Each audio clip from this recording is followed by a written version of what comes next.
Assalamu alaikum. I am Tanzila Khanam and this is Psychology Basics Intermediate Lectures of Psychology.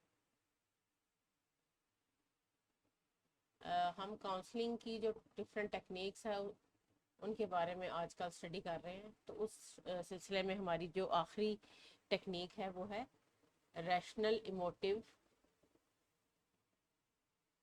Behaviour counselling. Rational emotive behaviour, इसमें हम देखें कि हमारे पास तीन part आ जाते हैं। रैशनल इमोटिव बिहेवियर काउंसलिंग, ये इसमें भी यही है कि ये काउंसलिंग में भी यूज होती है और थेरेपी में भी।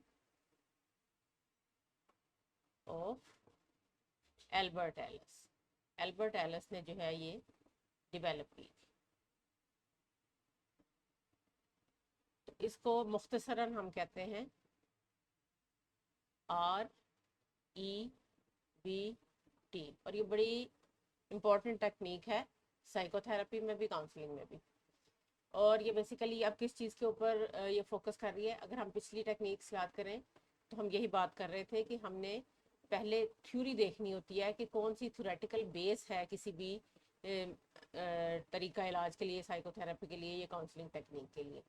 तो फ्राइडियन हमने साइको एनालिसिस पढ़ा, अनकॉन्शियस पे को रिवील करने में इंटरेस्टेड होता है और जो फोकस करता है, और जो पर्सन सेंटर्ड है उसमें वो पर्सन की ग्रोथ पे जो है वो करते हैं फोकस। और यहाँ ये जो टेक्निक है ये कॉग्निटिव नेचर की है, इसकी जो बेसिस है कॉग्निटिव बेसिस है। कॉग्निटिव से मुराद है आपकी अंडरस्टैंडिंग, आपकी थॉट्स, आपके ख्यालात, आपके एहसासात।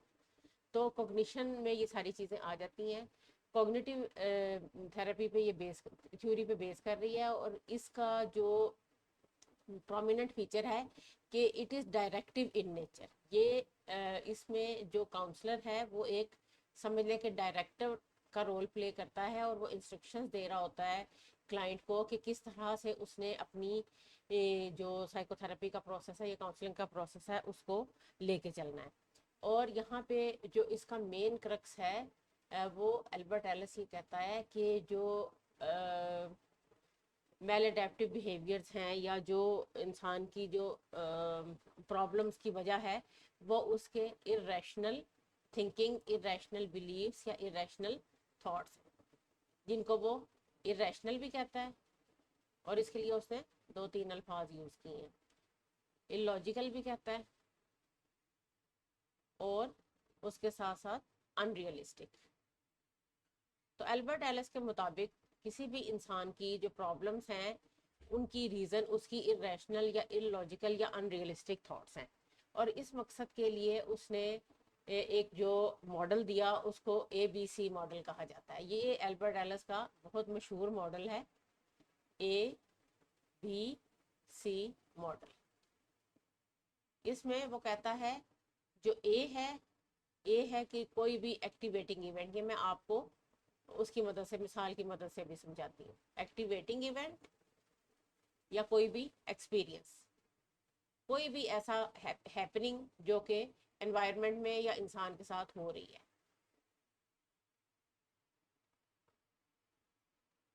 बी है बिलीफ, इंडिविजुअल का बिलीफ उस एक्सपीरियंस या उस हैपनिंग के बारे में। और सी जो है, सी इज द कॉन्सिक्वेंस, कि एक एक्सपीरियंस हुआ, उसके बारे में इंसान ने क्या सोचा, उसका बिलीफ, उसकी थॉट्स उसके बारे में क्या है। यहाँ बिलीफ से मुराद अकीदा या नज़रिया नहीं है, बल्कि इंसान की जो थॉट्स हैं, जो उसके अंदर किसी भी वाक़े के बाद किसी भी किस्म की जो सोच पैदा होती है, उसको जो है वो एल्बर्ट एलिस ने बिलीफ का नाम दिया है। तो ये ABC मॉडल किस तरह से काम करता है, ये एक ट्रायंगल के फॉर्म में वो इसको बताता है। ये हमारा A है, ये B है और ये C है। अब वो कहता है कि कोई भी ये जो इवेंट है, जो A है, ये अकर कर रहा है, तो इसकी वजह से हम C या कॉन्सिक्वेंस का जो आमतौर पे सोचा जाता है कि A और C आपस में रिलेटेड है, कि कोई भी वाकया हुआ और उसके बाद आप खुश हैं या उदास हैं या जो भी आपकी इमोशंस या फीलिंग है। कॉन्सिक्वेंस से मुराद आपकी जो है ना फीलिंग्स है। बिलीफ आपके थॉट्स हैं और कॉन्सिक्वेंस से मुराद आपकी फीलिंग्स है।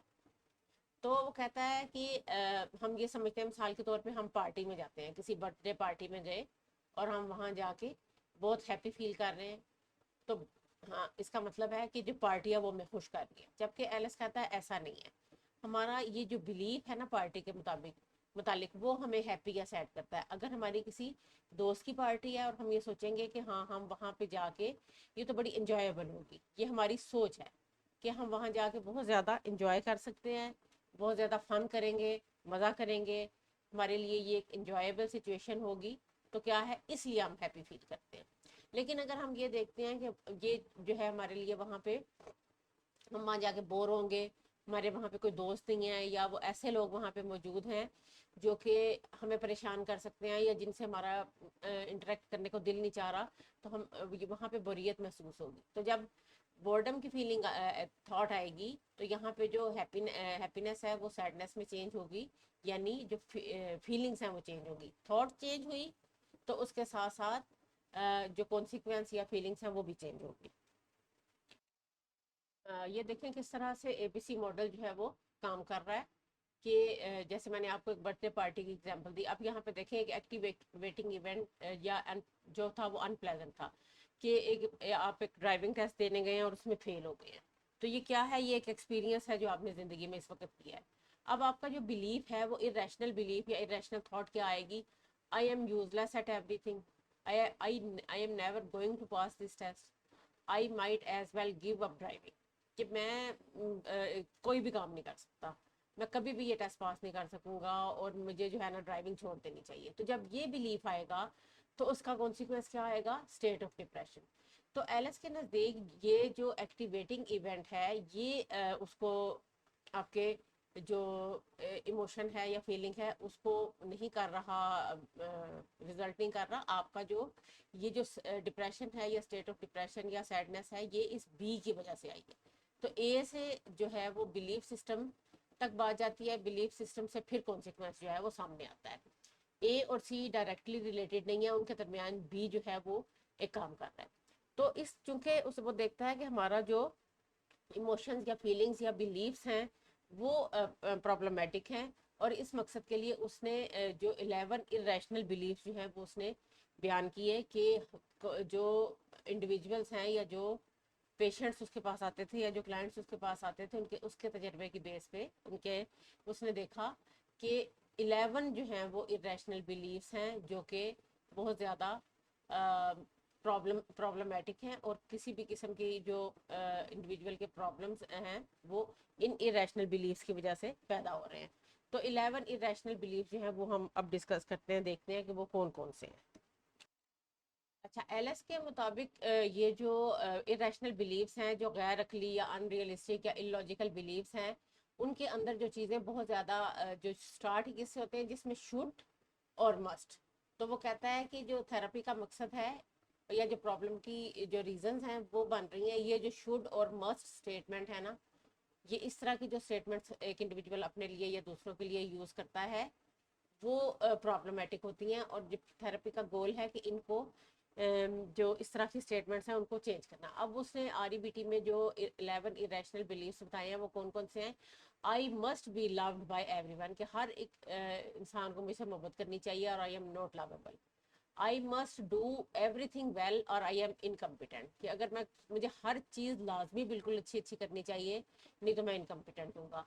आई must damn others if they do not feel me treat me well, कि अगर लोग जो है मुझे अच्छा ट्रीट नहीं करते तो मुझे उनको कंडेम करना चाहिए। आई must damn life if things do not go well, कि अगर ज़िंदगी में चीज़ें अच्छी नहीं हैं तो इसका मतलब है कि मुझे ज़िंदगी को बुरा कहना चाहिए।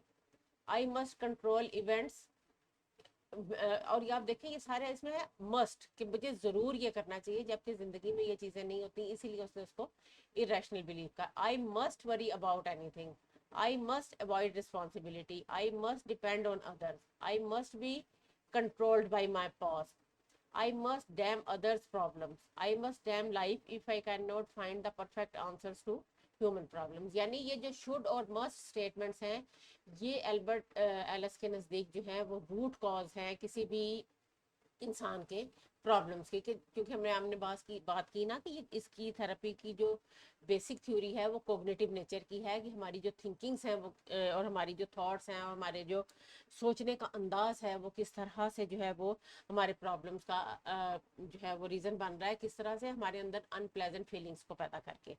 तो यहाँ पे फिर उसका वो कहता है कि चूंकि ये इस तरह की जो स्टेटमेंट्स हैं वो प्रॉब्लमेटिक हैं, तो यहाँ पे जो काउंसलर है उसका रोल क्या है, कि role of the counselor is कि वो इन सारे जो क्लाइंट है उसको इस चीज़ की अवेयरनेस दे कि जो उसकी जो प्रॉब्लम्स हैं वो उसकी इवेंट से पैदा नहीं हो रही, बल्कि उसकी जो इरेशनल थॉट्स हैं उसकी वजह से पैदा हो रही है।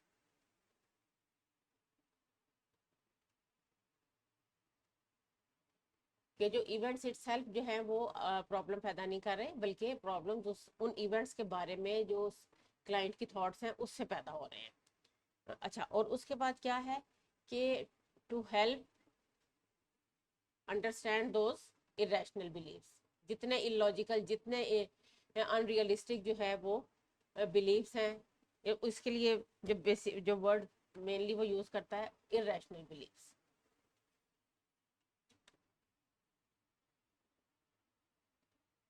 तो क्लाइंट्स को हेल्प की जाए कि वो,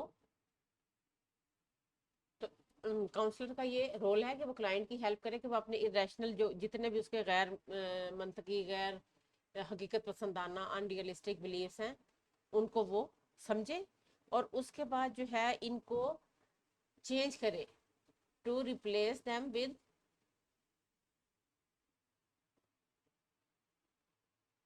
रैशनल एंड रियलिस्टिक बिलीव्स। तो यही इसका गोल है, और यही इसके जो है वो रोल ऑफ द काउंसलर है। अगर हम इसको गोल को भी आउटलाइन करना चाहें तो हम उसको भी इसी तरह आउटलाइन करते हैं कि गोल्स ऑफ आरईबीटी क्या है।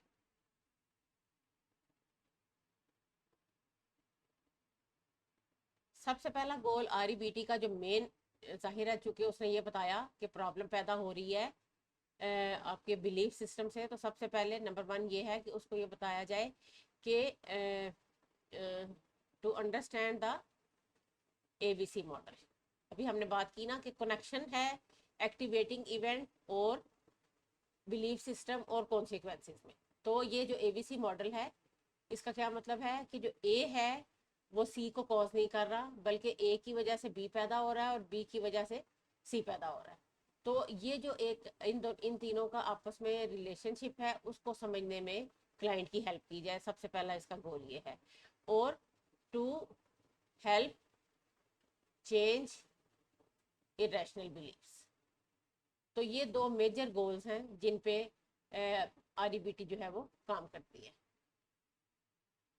और इसको, इसके लिए जो वर्ड यूज किया जाता है उसको कहा जाता है कॉग्निटिव रीस्ट्रक्चरिंग, के जो आपकी कॉग्निशन है, जो थॉट्स हैं, जो बिलीफ सिस्टम है, उसको रिकंस्ट्रक्ट किया जाए।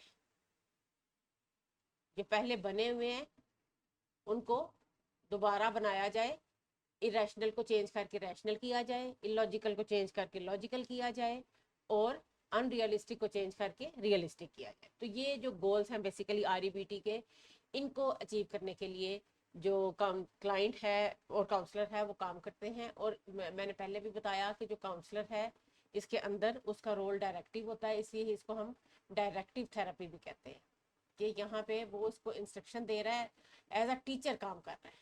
यहाँ पे थेरेपी नहीं, हम इसके लिए काउंसलिंग का वर्ड यूज़ करेंगे क्योंकि अभी हम इसको काउंसलिंग के कॉन्टेक्स्ट में यूज़ कर रहे हैं। डायरेक्टिव काउंसलिंग है, जो थेरेपिस्ट है वो एक डायरेक्टर का रोल प्ले कर रहा है या एक टीचर का रोल प्ले कर रहा है, और वो उसको इंस्ट्रक्ट कर रहा है कि किस तरीके से वो जो है वो, और इसके साथ साथ उसका काम है कि वो चैलेंज करे उसके उन इरेशनल थॉट्स और इरेशनल बिलीव्स। और इसके लिए वो डिफरेंट टेक्निक्स यूज करता है, और चैलेंज करने के बाद हेल्प चेंज दोज बिलीव्स। तो ये क्या है, ये सारा जो है वो काउंसलर का काम है।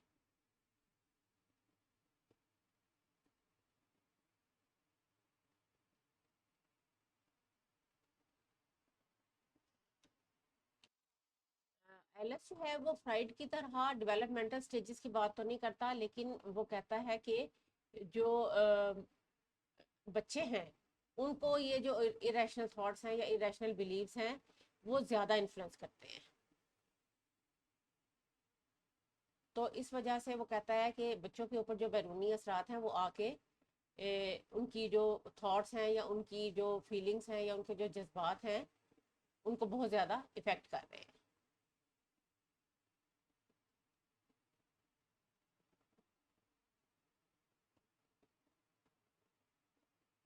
अच्छा, जो एलएस है वो अब इन चीज़ों को अगर हम इसमें ये देखें कि इसकी जो डिफरेंट टेक्निक्स हैं वो कौन कौन सी इसमें यूज़ होती हैं। जो दो मेन टेक्निक्स इस वक्त हमें इस लेवल पे पढ़ने की ज़रूरत है वो नंबर वन, डिस्प्यूटिंग। डिस्प्यूटिंग का वर्ड उसी तरह ही है जैसे हम आम कॉन्टेक्स्ट में इस्तेमाल करते हैं ना। डिस्प्यूट हम कहते हैं किसी से बहस करना, किसी से आर्ग्यू करना, किसी से झगड़ा करना। तो डिस्प्यूटिंग में सबसे पहले क्या है कि जो मैंने पहले बात की ना कि ये जो काउंसलर है आरईबीटी का, वो एक इंस्ट्रक्टर का रोल प्ले करता है। तो वो क्या करता है, वो सबसे पहले फर्स्ट स्टेज पे उसके अंदर इंसाइट पैदा करता है उसकी जो इरेशनल बिलीफ्स हैं उनके बारे में, कि तुम्हारी जो सोच है वो अनरियलिस्टिक है या इलॉजिकल है या इरेशनल है, तो इसको हमने चेंज करना है। इंसाइट डेवलप करता है। उसके बाद क्या है, उसको चैलेंज करता है कि तुम्हारी ये जो सोच है ये इसकी हमें कोई एविडेंस नहीं मिल रही, और ये अगर हम देखा जाए और हम जो है एनवायरनमेंट में या बाकी चीज़ों की रोशनी में देखें तो ये चीज़ इरेशनल। इंसाइट डेवलप हुई, उसके बाद उसको चैलेंज किया, और उसके बाद जो थर्ड स्टेज है वहाँ पे वो उसको चेंज करता है विद मोर इफेक्टिव थॉट्स। एक इफेक्टिव थिंकिंग जो है वो उसको दी जाती है। तो इसको हम ABCDE भी कहते हैं। ए हमने पढ़ा activating event, B belief system, C consequence, D disputing, and E most effective thought. तो ये ABCDE जो है, ये जो REBT है उसके अंदर इस तरह से ये मॉडल जो है वो यूज किया जाता है। अब ये देखें, ये कुछ एग्जांपल्स हैं कि डिस्प्यूटिंग जो है वो REBT में किस तरह से यूज की जाती है। सबसे पहले ये देखें, तीन टेबल बनाए हुए हैं कि इरेशनल बिलीफ क्या है और इरेशनल बिलीफ को चैलेंज कैसे करना है। क्वेश्चन बाई IB, यानी कि जो चैलेंज कर रहे हैं इरेशनल, IB से मुराद है इरेशनल बिलीफ। और उसके बाद फिर इसको चेंज किया गया है एक मोस्ट इफेक्टिव थॉट से, एक रैशनल बिलीफ से। अच्छा, I can't cope with stress without using, can I cope without using, it may be hard but it won't kill me and it will get easier. कि disputing में अब उसने कहा है कि मैं जब तक जो है वो यूज टू नहीं होगा स्ट्रेस का तो मैं कभी भी उससे कोप नहीं कर सकता। तो यहाँ पे उसने इस चीज़ को क्वेश्चन किया है, और फिर उसके बाद उसने इसको एक इफेक्टिव थॉट के साथ चेंज कर लिया है कि ये मुश्किल तो होगा लेकिन ये मुझे ख़त्म नहीं कर देगी, और आहिस्ता आहिस्ता जो है ये आसान हो जाएगी। फिर उसके बाद इरेशनल बिलीफ है आई ऑलवेज फेल, जैसे अभी हमने ड्राइविंग टेस्ट वाली मिसाल दी थी, या कोई इंसान जो है कभी एग्जाम में फेल हो जाता है, किसी एक पेपर में फेल होकर वो ये इरेशनल बिलीफ कायम कर ले कि मैं तो हमेशा ही फेल होता हूँ। तो यहाँ पे फिर इसको चैलेंज किया जाता है, डिस्प्यूटिंग में उसको क्वेश्चन किया जाता है कि क्या आप हमेशा फेल होते हैं। ये जो है आई की फॉर्म में है ना कि भाई अपने लिए सेल्फ प्रैक्टिस है, लेकिन जब क्लाइंट अगर काउंसलर के पास जा रहा है तो वो फिर वहाँ पे जो काउंसलर है वो इसको डिस्प्यूट करता है। अब यहाँ पे उसको ये बताया जाता है कि आपने कुछ ऐसी यूजफुल थिंग्स पास्ट में की हैं, आप हमेशा जो है ऐसा नहीं होता कि हमेशा ही फेल हो। फिर आई एम टोटली वर्थलेस, फिर यहाँ पे इसको किया जाता है कि भाई क्या मैंने कभी कोई अच्छा काम नहीं किया। तो फिर ये इसमें है कि हाँ कुछ ऐसे काम किए हैं जो यूजलेस हैं, वर्थलेस हैं, लेकिन बहुत सी चीज़ें ऐसी हैं कि जिसमें आपको कामयाबी भी हुई है, तो इसलिए आप ये नहीं कह सकते कि आप एक टोटली एक वर्थलेस पर्सन है। फिर उसके बाद क्या है कि मेरा पार्टनर या मेरा दोस्त है उसने मुझे अनफेयरली ट्रीट किया, तो इसका मतलब है कि वो एक बैड पर्सन है। तो यहाँ पे इस चीज़ को चैलेंज किया जाता है कि ठीक है, सम टाइम ऐसा होता है कि उसने कुछ चीज़ें ऐसी की हैं कि जो कि अनफेयर थी, लेकिन उसके साथ साथ उसने आपको बहुत सी चीज़ों में हेल्प किया है, बहुत सी चीज़ों में सपोर्ट किया है, और कोई भी इंसान परफेक्ट नहीं हो सकता। फिर इसके बाद जो है कि नथिंग गुड एवर हैपन, कि मेरे साथ कभी कुछ अच्छा नहीं होगा। तो इसका मतलब फिर से पूछा जाता है कि क्या कभी आपके साथ कुछ अच्छा नहीं हुआ। तो फिर रैशनल बिलीफ एक जो है वो यहाँ पे डेवलप किया जाता है कि नहीं, मेरे पास मेरी फैमिली और मेरे फ्रेंड्स की सपोर्ट है, और जो है वो आहिस्ता आहिस्ता बहुत सी चीज़ें, जो अच्छी चीज़ें जो हैं वो मेरे साथ होना शुरू हो रही हैं, और पहले भी होती हैं और अभी भी होंगी। तो इस तरह से ये जो डिस्प्यूटिंग है उसमें इरेशनल बिलीफ होता है और उसको क्वेश्चन किया जाता है। डिस्प्यूटिंग का मतलब है कि आर्ग्यू करना, तो ये क्वेश्चन का मतलब ये आर्ग्यू करना, आर्ग्यू किया जाता है और उसके बाद उसको एक इफेक्टिव जो है वो उसमें चेंज किया जाता है। जैसे मैंने आपको ये बताया कि A B C, यहाँ तक आपका ये जो बिलीव था, और उसके बाद उसको D आ गया, ये डिस्प्यूटिंग, और E से फिर ये जो रैशनल बिलीफ या एक इफेक्टिव बिलीफ जो है वो क्लाइंट के अंदर डेवलप करने में उसकी हेल्प की जाती है। जो दूसरी टेक्निक इसमें डिस्प्यूटिंग के साथ साथ यूज़ की जाती है वो है टीचिंग। जैसे अभी बार बार हम बात कर रहे हैं कि इसमें जो REBT का जो काउंसलर है वो एक टीचर या एक इंस्ट्रक्टर होता है, तो वो उसको हदायत देता है, इंस्ट्रक्शंस देता है, और उसको बताता है कि आपने डिफरेंट जो काम है, और इसमें डिफरेंट उसको होमवर्क दिए जाते हैं घर में काम करने के लिए कि आपने ये काम आपको दिए गए हैं और आपने ये काम करके लाने हैं। और बेसिक जो गोल है वो वही है कि चैलेंज करना इरेशनल थॉट्स को और रिकंस्ट्रक्ट करना पॉजिटिव थॉट को, और उसको चेंज कर देना पॉजिटिव थॉट के जरिए, रैशनल थॉट के जरिए। तो इसमें जो है फिर यहाँ पे एक एक जो बहुत इंपॉर्टेंट चीज़ है, REBT में एलिस के मुताबिक जो इंडिविजुअल की सेल्फ टॉक है वो उसके लिए बहुत ज़्यादा इम्पॉर्टेंट है, क्योंकि सेल्फ टॉक से मुराद है उसका जो बिलीफ सिस्टम है उसके बारे में वो अपने आप से बात करता है, और उसको खुद से वो सजेशंस दे रहा होता है कि किस तरह से जो चीज़ें हैं वो मेरे साथ ख़राब हो रही हैं, और किस तरह से आहिस्ता आहिस्ता उसको ये समझाया जाता है कि आपने अपनी सेल्फ टॉक को इम्प्रूव करना है, ताकि जो है इसकी जो असरात हैं या जो इसके इफ़ेक्ट्स हैं वो आपके बिहेवियर पे अच्छे आए, प्लेजेंट आए। कि अगर सेल्फ टॉक पॉजिटिव होगी, नेगेटिव होगी तो जज्बात पे बुरा असर डालेगी, नेगेटिव इफेक्ट डालेगी। अगर सेल्फ टॉक जो है वो पॉजिटिव होगी तो एक अच्छा इफेक्ट जो है वो उसके ऊपर आएगा। आहिस्ता आहिस्ता फिर जब ये डिस्प्यूटिंग भी होगी, टीचिंग भी होगी, उसको सेल्फ टॉक इम्प्रूवमेंट भी सिखा दी गई, तो यहाँ पे फिर जो है वो इंडिविजुअल जो है वो ये सीखना शुरू कर देता है कि वो किस तरह से जो वो एक हेल्दी इंसान बन सकता है, अपने जो इरेशनल थॉट्स को जो है वो रैशनल थॉट्स से चेंज कर सकता है, और उसमें जो है वो अपनी जो प्रॉब्लम्स है उसको सॉल्व कर सकता है। तो ये थी हमारी REBT की काउंसलिंग टेक्निक, जिसमें हमने ये सारी चीज़ें पढ़ी। इसके गोल्स क्या है, काउंसलर का इसमें रोल बहुत ज़्यादा है, वो हमने पढ़ा, इसकी डिफरेंट टेक्निक्स पढ़ी, और उसकी थ्योरी पढ़ी कि प्रॉब्लम्स की रीज़न क्या है बेसिकली। तो hopefully it is beneficial for you. If so, please like and share my video and subscribe to my channel. Thanks for watching.